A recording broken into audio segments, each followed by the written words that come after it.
하나님께 영광의 박수 올려드리겠습니다. 우리 좌우에 계신 분과 이렇게 인사하겠습니다. 행복한 사람이 행복한 세상을 만듭니다. 인사하겠습니다.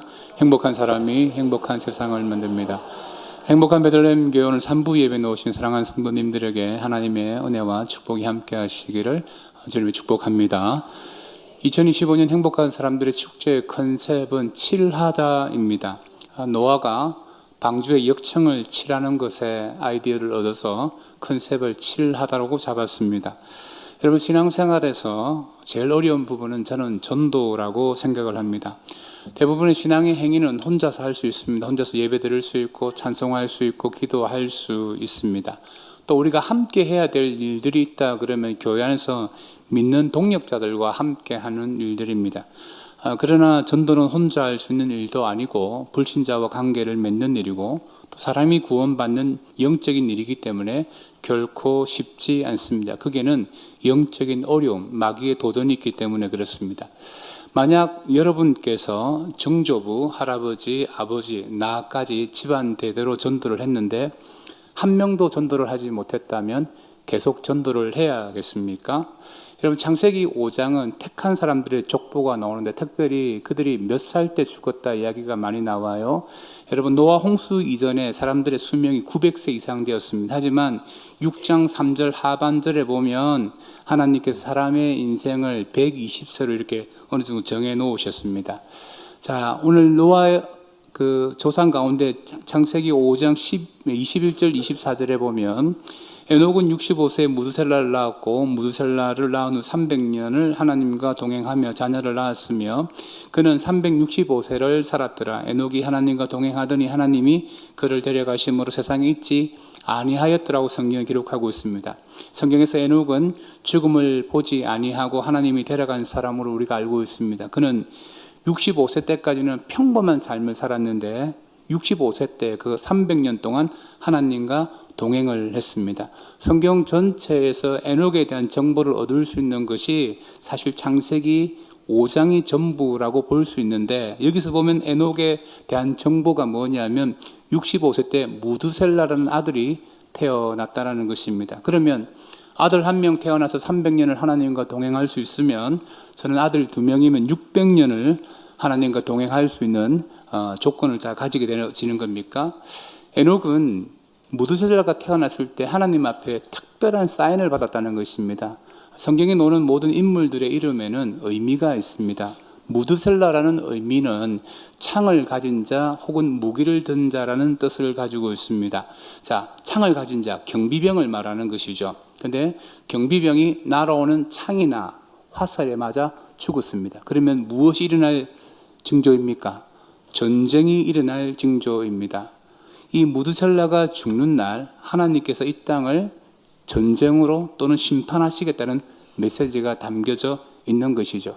에녹은 이 무드셀라란 이 메시지를 받고 하나님의 심판을 기억하고 이 아들 무드셀라가 죽는 날 이 땅에 하나님의 심판이 있다는 것을 기억하면서 하나님과 동행하는 삶을 살았습니다.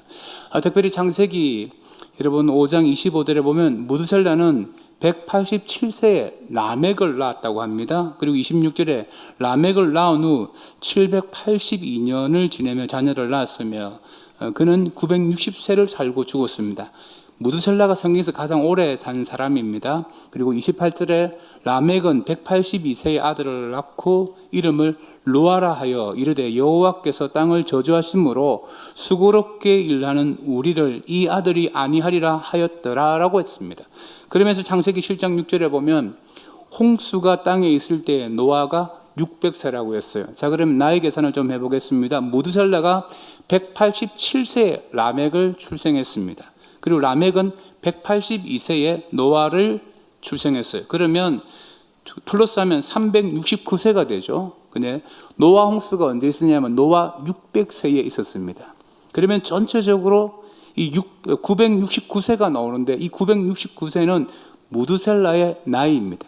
그러면 무드셀라가 죽던 해 노아 600세에 이 땅에 하나님의 물심판이 있었다는 것입니다. 자, 에녹, 무드셀라, 라멕, 노아 이 4대가 이 메시지를 받고 하나님의 심판을 전하며 살았습니다. 결국 무드셀라가 죽던 해에 하나님께서 물로 이 세상을 심판하셨는데 그때 구원받은 사람이 몇 명이냐면 노아의 가족 8명만 구원받았습니다. 1000년 동안 전도를 했는데 이 방주에 탄 사람은 8명에 불과했습니다. 왜 8명만 구원을 받았을까요? 그 당시 상황에 대해서 창세기 6장 5절로 7절은 이렇게 기록하고 있습니다. 여호와께서 사람의 죄악이 세상에 가득함과 그의 마음으로 생각하는 모든 계획이 항상 악할 뿐임을 보시고 땅 위에 사람 지으셨음을 한탄하사 마음에 근심하시고 이르시되 내가 창조한 사람을 내가 지면에서 쓸어버리되 사람으로부터 가축과 기는 것과 공중의 새까지 그리하리니 이는 내가 그것들을 지었음을 어떻게 해요? 한탄함이라고 말씀하셨습니다.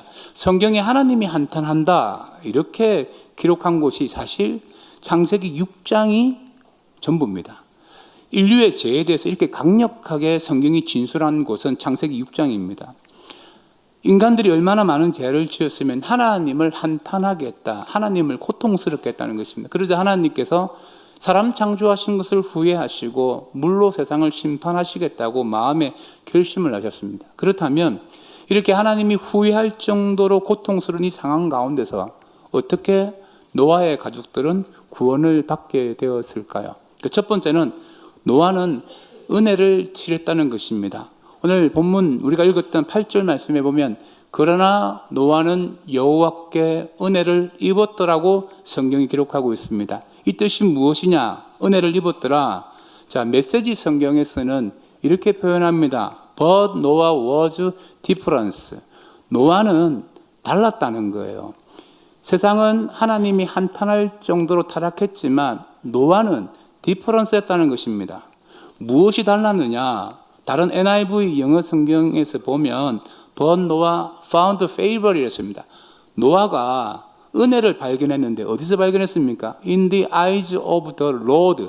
하나님의 눈 안에 있는 은혜를 발견했다는 거예요. 자, 노아는 하나님의 눈에 있는 은혜를 발견했다. 이게 무슨 이야기냐면, 자, 여러분 하나님이 모든 사람에게 은혜를 다 주셨어요. 노아에게만 주신 게 아니에요. 모두에게 은혜를 주셨는데 문제는 그 하나님의 은혜와 사랑을 발견할 수 있는 사람이 그 당시 노아밖에 없었다는 것입니다. 은혜를 받는 습관이라는 책에서 보면 은혜를 받는 법칙에 대해서 이렇게 설명합니다. 하나님의 은혜가 지나가는 골목을 지키는 것이라고 말했어요. 은혜를 받는 게 뭐냐면 하나님의 은혜가 지나가는 골목을 지키는 이 책에서는 굉장히 간단하게 설명합니다. 하나님의 은혜를 우리에게 규칙적으로 준다는 것입니다. 전기 스위치를 켜듯이 수도꼭지를 열듯이 규칙적으로 우리에게 은혜를 준다는 거예요. 평범하게. 오늘 우리가 드린 이 3부 예배 가운데도 하나님의 은혜가 임하는데 그 은혜를 알아보는 눈이 있는 사람만 은혜가 지나가는 골목에서 은혜를 받게 되어진다는 것입니다. 음악 교육을 한 번도 받아보지 않았고 어린 시절부터 찬양하는 것 좋아해서 찬양 사역자가 되신 분이 있었습니다. 그는 20년 동안 무명의 찬양 사역자였고 나이 30살 때 처음으로 이제 작곡하는 법을 배웠습니다. 근데 그가 이런 고민을 해봤어요. 내 삶에 무엇이 은혜인가? 이런 고민을 늘 하며 살았는데 하나님이 나에게 무슨 은혜를 주셨냐는 거예요. 자신이 무명의 삶을 사니까. 코로나를 경험하면서 그가 깨달은 게 뭐냐면 당연하다고 생각한 것이 당연하지 않는 세상이 됐다는 것입니다. 우리가 코로나 때 경험해 보지 않았습니까? 다 당연하게 생각했는데 하나도 당연한 것이 없어요. 이분이 생각을 바꿨어요. 내 삶에 그렇다면 하나님이 주신 은혜가 무엇인가? 이것을 찾는 것이 아니고 내 삶에 은혜가 아닌 것이 무엇인가? 그러니까 하나님 내게 은혜를 주십시오. 이렇게 기도하기보다는 하나님 저에게 베풀어진 은혜를 발견할 수 있는 믿음의 눈을 달라고 그래 기도했습니다. 그러면서 은혜라는 안경을 쓰고 그가 이 가사를 작곡하기 시작했는데 은혜라는 안경을 쓰고 곡을 써보니까 내 삶에 당연하지 않는 것이 없더라는 것입니다. 당연하게 생각했던 것들이 다 은혜였다는 거예요. 그러면서 고백하면 만들어진 찬양이 송경민 목사의 은혜라는 찬양입니다. 여러분 이 찬양의 가장 큰 울림을 주는 게 뭐냐면 복음을 전할 수 있는 축복이 당연한 것이 아니고 은혜였다는 것입니다. 코로나 시대 때 우리 사람을 만날 수 없고 거리두기를 해 그 당시 전도하고 복음 전하는 것이 평소에 당연하다고 생각했는데 언제든지 할 수 있다고 생각했는데 그게 아니라는 거였죠. 이 송경규 목사는 복음을 전하는 것이 은혜고 축복이라는 사실을 알고 이 은혜를 알아보면서 사실 찬양 사역자로 속칭 대박이 났죠. 하루아침에 무명의 사역자에서 유명한 사역자가 되었고 저희 교회에서 찬양 집회를 의뢰했더니 2년을 기다려야 된다 그러더라고요. 여러분, 은혜를 알아보는 사람은 쓰임받을 줄 믿습니다. 노아가 하나님의 은혜를 알아보았는데 그의 삶을 어떻게 정의했느냐. 오늘 9절에 보십시오. 이것이 노아의 족본이라. 노아는 의인이요 당대의 완전한 자라. 그는 하나님과 동행하였음이었습니다. 여기서 노아가 의인이라는 것은 죄가 없다는 게 아니에요. 하나님의 은혜를 받으려고 순종하는 모습을 지금 이야기하는 것입니다. 특별히 오늘 6장 22절에 보면 노아가 그와 같이 하여 하나님이 자기에게 명하신 대로 다 준행하였더라는 것입니다. 방주 만들려면 방주 만들고 방주에 들어가라면 들어가고 하나님의 명령에 준행한 이유가 뭐냐면 하나님 눈 안에 있는 은혜를 발견하기 위해서입니다. 로마서 5장 19절 말씀에 보면 한 사람이 순종하지 아니함으로 많은 사람이 죄인된 것 같이 아담 한 명이 불순종해서 모든 사람에게 원죄가 대물림되어진 겁니다. 하지만 한 사람이 순종함으로 많은 사람이 의인이 되니라. 예수님 한 분이 사람으로 오셔서 십자가에서 대속의 순종을 하심으로 말미암아 저와 여러분들이 의인이 된 줄 믿습니다. 결국 어떤 사람이 은혜를 입느냐 하면 하나님의 말씀에 순종하는 사람, 그 말씀대로 살고자 하는 사람이 하나님의 은혜를 입는다는 것입니다. 우리는 실력은 있는데 쓰임받지 못하는 사람들을 보면서 안타까워하면서 이런 말을 하죠. 시대를 잘못하고 났다라고 위로합니다. 여러분 스스로도 참 내가 시대를 잘못하고 났다 이런 생각하실 분들이 종종 있다고 생각을 해요. 또 이런 말도 있지 않습니까? 난세의 영웅이 난다. 실력이 부족하지만 시대를 잘 타고나는 사람들도 있는 겁니다. 결국 실력보다는 은혜고 노아의 가족들이 구원받은 것은 실력으로 구원받은 게 아닙니다. 하나님의 은혜로 구원받을 줄 믿습니다. 하나님께서 은혜를 주실 때 그 은혜를 받고자 하는 순종이 있었기 때문에 그 패악한 세상에서 멸망당하는 세상에서 구원받은 가정이 된 줄 믿습니다. 사랑하는 우리 베들레헴 교회 성도 여러분, 여러분 인생 가운데 하나님의 은혜를 발견할 수 있는 귀한 믿음의 눈이 있기를 주님의 축복합니다. 두 번째로 노아의 가정이 구원을 받은 것은 노아는 심판을 치렀기 때문에 그렇습니다. 오늘 본문 13절 보십시오. 하나님이 노아에게 이르시되 모든 혈육 있는 자의 포악함이 땅에 가득함으로 그 끝날이 내 앞에 이르렀으니 내가 그들을 땅과 함께 멸하리라고 말씀하셨습니다. 하나님이 지금 노아에게 심판을 말씀하셨어요. 노아는 하나님께서 세상을 심판하신다는 이 사실을 기억하며 살았습니다. 자신의 삶에 심판을 치라고 살은 거예요. 세상은 하나님께서 한탄할 정도로 죄를 짓는 세상이었지만 노아가 그 패역한 세상에서 다르게 살아갔던 원리가 뭐냐면 하나님의 심판을 자신의 삶 가운데 치렀다는 것입니다. 히브리서 9장 27절에 보면 한 번 죽는 것은 사람에게 정해진 것이요 그 후에 심판이 있으리라고 말씀하셨습니다. 여러분, 성경에서 심판은 크게 두 가지로 나눌 수 있습니다. 첫 번째 심판은 백보자 심판이 있습니다. 우리 흰보자 심판이라고도 하는데 계시록 20장 11절 12절에 보면 또 내가 크고 흰 보자와 그 위에 앉으신 이를 보니 땅과 하늘이 그 앞에서 피하여 간데 없더라.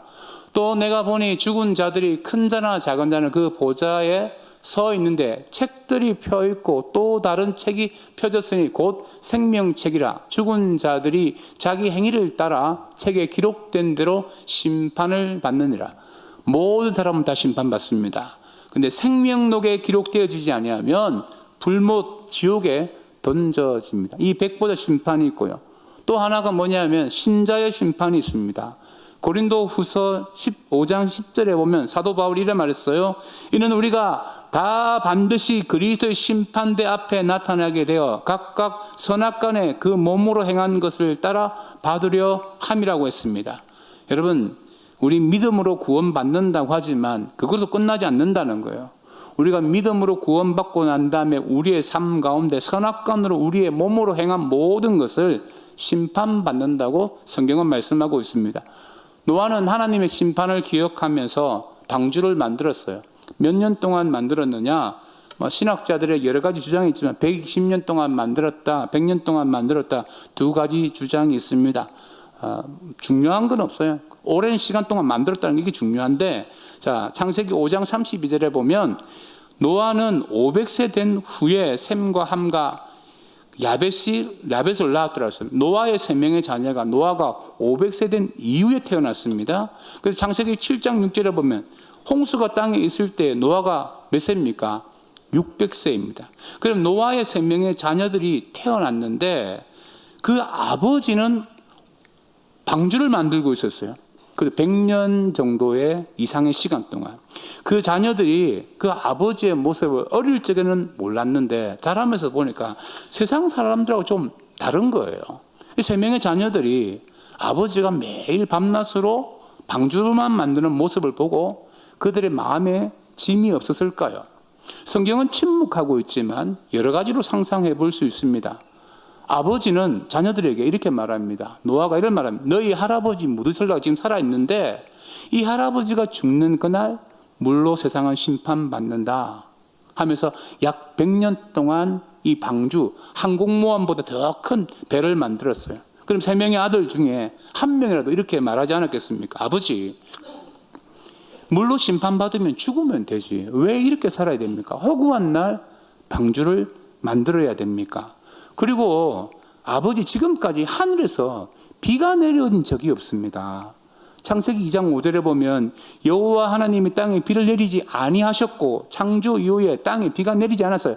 아열대성 기후, 땅에서 아침에 오르는 그 안개와 지면을 얻는 이슬을 통해서 사람이 살아갔단 말입니다. 그리고 히브리서 11장 7절에 보면 믿음으로 노아는 아직 보이지 않는 일에 경고하심을 받아 경외함으로 방주를 준비하여 그 집을 구원하였으니 이로 말미암아 세상을 정죄하고 믿음을 따르는 의의 상속자가 되었느니라. 자, 아직 보이지 않는 일에 경고하심을 받았다고 했습니다. 이게 뭡니까? 하늘에서 비가 내린 것을 본 적이 없어요. 그런데 물로 심판 당할 것을 믿고 하나님 앞에 순종했다는 것입니다. 자, 우리 다시 창세기 5장에 나오는 이 택한 사람들의 족보를 보면, 자, 26절 보십시오. 라멕을 낳은 후 782세를 지내며 자녀를 낳았으며, 무드셀라가 187세에 라멕을 낳고 782년 동안 자녀를 낳았다고 성경은 기록하고 있습니다. 그리고 창세기 5장 30절에 보면, 자, 라멕은 노아를 낳은 후에 595년을 지내면서 자녀를 낳았더라고 말합니다. 그리고 31절에 그는 777세를 살고 죽었더라. 노아의 아버지 라멕은 그의 아버지 무드셀라보다 5년 빨리 죽었어요. 그런데 595년을 살면서 자녀를 출산했는데 1년에 한 명씩은 낳지는 않겠죠. 그 2년에 한 명씩 출산했다 그래도 290명 정도 되고요. 5년에 한 명이면 110명쯤 됩니다. 10년에 한 명씩만 낳았대도 59명의 자녀가 출산되어진 거예요. 자, 노아 말고도 노아의 형제들이 몇 명 있어야 되냐면 59명 정도는 있어야 되는 거예요. 통계학적으로.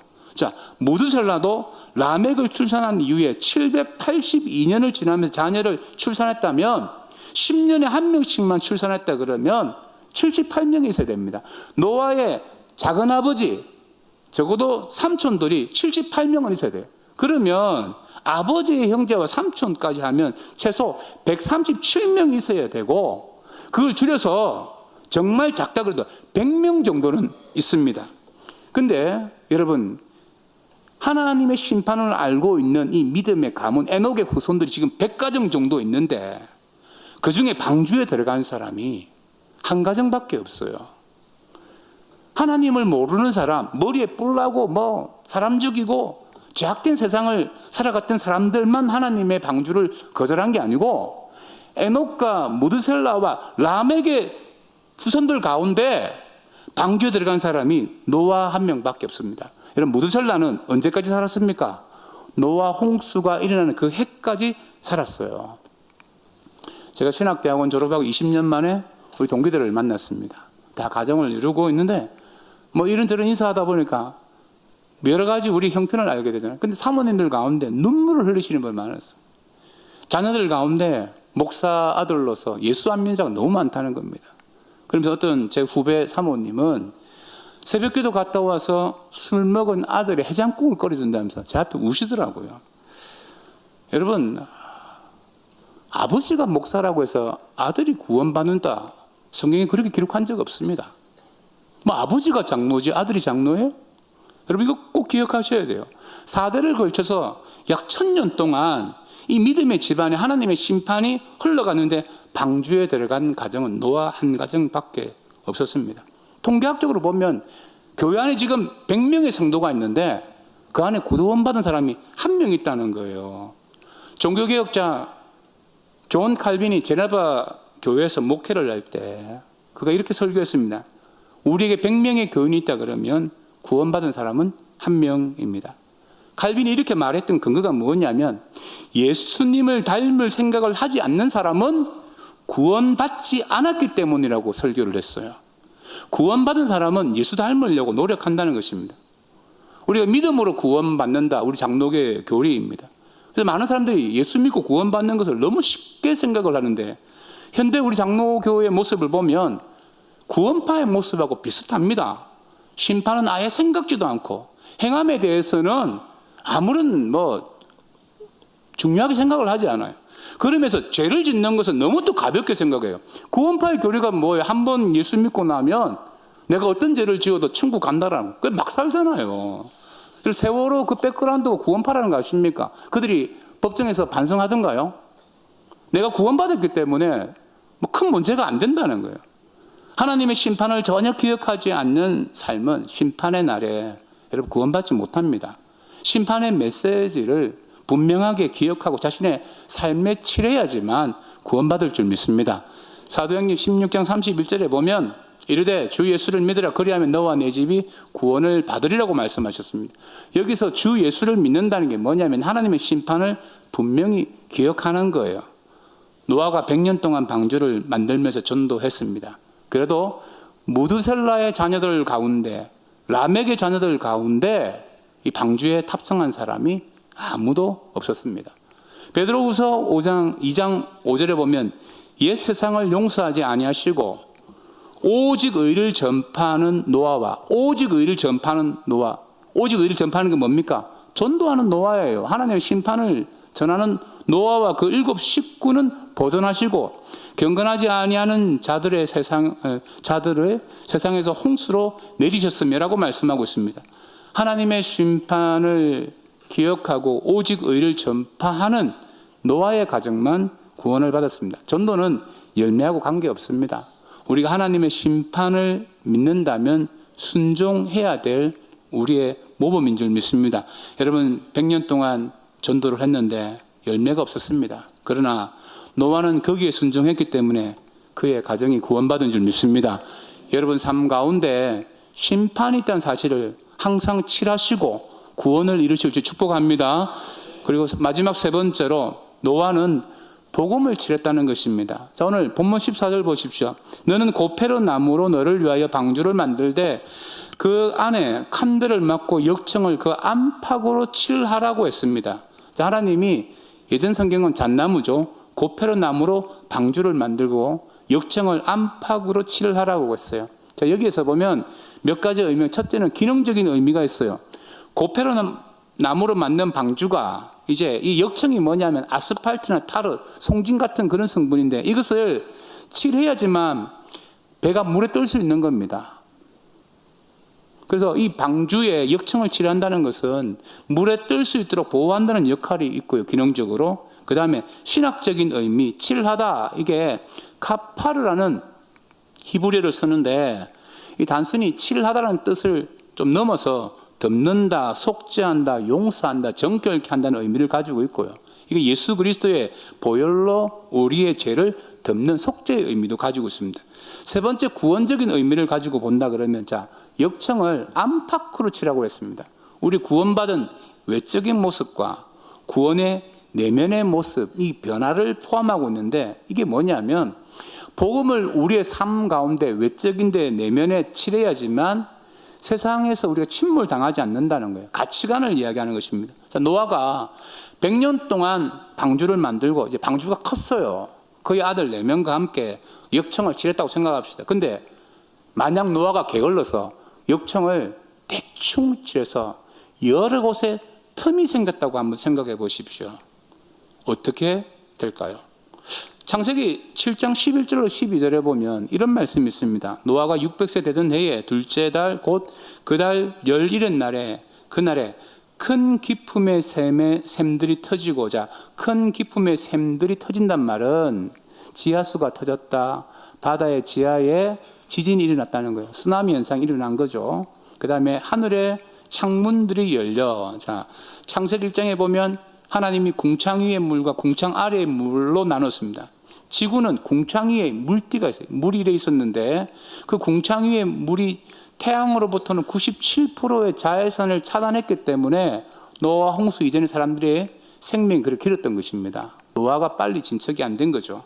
그 궁창 위의 물들이 다 쏟아졌고 12절에 40주야를 비가 땅에 쏟아졌다는 것입니다. 자, 지구가 지금 물로 가득 찹니다.